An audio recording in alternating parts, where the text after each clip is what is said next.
Hey everybody, Deb Cooper here, advice columnist on survivingdating.com, askheartbeat.com, and examiner.com.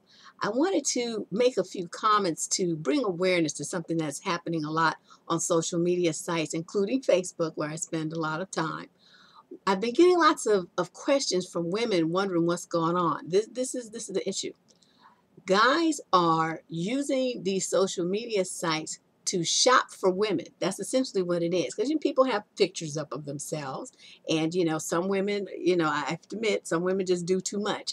Putting, half naked pictures of themselves or whatever. But let's excuse those for a minute because we know what they're after. And some of them are professionals. Okay, so let's just excuse them from this conversation. I'm talking about normal, everyday people that are using Facebook for the purposes of connecting with ex-schoolmates, ex-coworkers, family members, friends, things like that. Just a way to keep in touch, share events that are going on and happenings in one's lives. That's what most people are there for. But you have these guys, a great deal of them married, that will go and they just look. They're looking at the pictures of all the women. They see one they like, they send her a friend request. Some women have open pages, so they'll get a direct pop-up little instant message thing from these guys with some kind of information such as, oh, baby, you so fine. I would love for you to be my queen. This kind of stuff, very flirtatious. And when the woman responds, oh, well, thank you, or something along those lines, he ups the ante. And that's when the drama begins. As I'll say, well, I'm married, the whining begins. I'm married, but my wife doesn't understand me. My wife won't spend any time with me. My marriage is so boring, all this stuff. So these women will generally try to get caught up. Well, not necessarily try to, but will try to be helpful. Will get caught up in this drama, whether it's the true situation or the guy's completely fabricating the story. The bottom line is he's presenting it as he is sharing information about his relationship and his wife. That is totally inappropriate. I mean, how can you even want to talk to some guy who's going to be in some public forum talking about business that is his wife's? Like I said, whether it's really her business or not, he's presenting it as it is. So you have to take it at face value. This man is a whiny blabbermouth, and he's just begging. He's thirsty. And that's the title of this video, These Thirsty Men on Facebook. So these guys, whether they're single or married and with a girlfriend or not, to come at a woman like that, talking about her body, what she looks like, anything sexual, asking for a picture of you, especially if they ask for something, a intimate body part. These guys are a joke. You do not respond positively to them at all.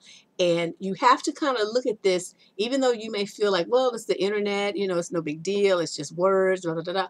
Essentially what they're doing is the same behavior that we talk about these guys do on the street harassers. It's just exactly the same as if you're walking down the street and some guy starts hollering, hey, baby, you so fine, can I get your number, can I call you? It's the same thing, ladies, the same type of behavior.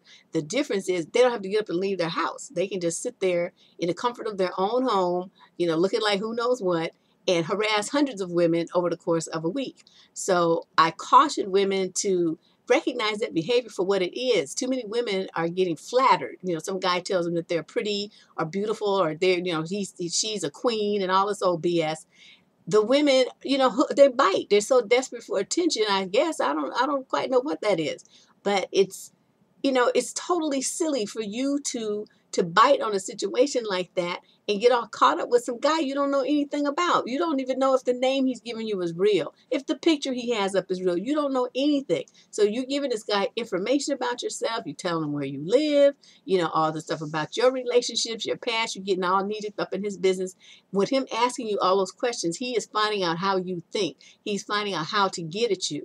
You guys have got to remember, you ladies, you got to remember there are a lot of scam artists online. So don't think that because someone sends you a text or whatever they call these things, message, that it means anything. It means nothing. Nothing at all. Take it for the entertainment that it is, maybe a laugh, maybe a smile, maybe something disgusting. You don't know. I don't know what kind of messages, these people send these days. But the bottom line is it is no difference than street harassment. It's just taking place online. It's like high-tech street harassment. Don't fall for it. Don't get caught up in it. If the guy harasses you, send Facebook a note that, this is a spammer, that this person's harassing you. They have all kinds of safeguards in place. Avail yourself of them. But the main thing is, I want women to understand these kinds of messages from men are nothing to feel flattered about, nothing to think that, you don't think that you're special, don't think that you're unique or beautiful or wonderful just because some fool you don't know nothing about sends you a note. He can cut and paste and send the same note to thousands of women over the course of a month. So my name is Deborah Cooper. Visit me on survivingdating.com. Check me out on the next video. It'll be up on the website. Talk to you guys soon.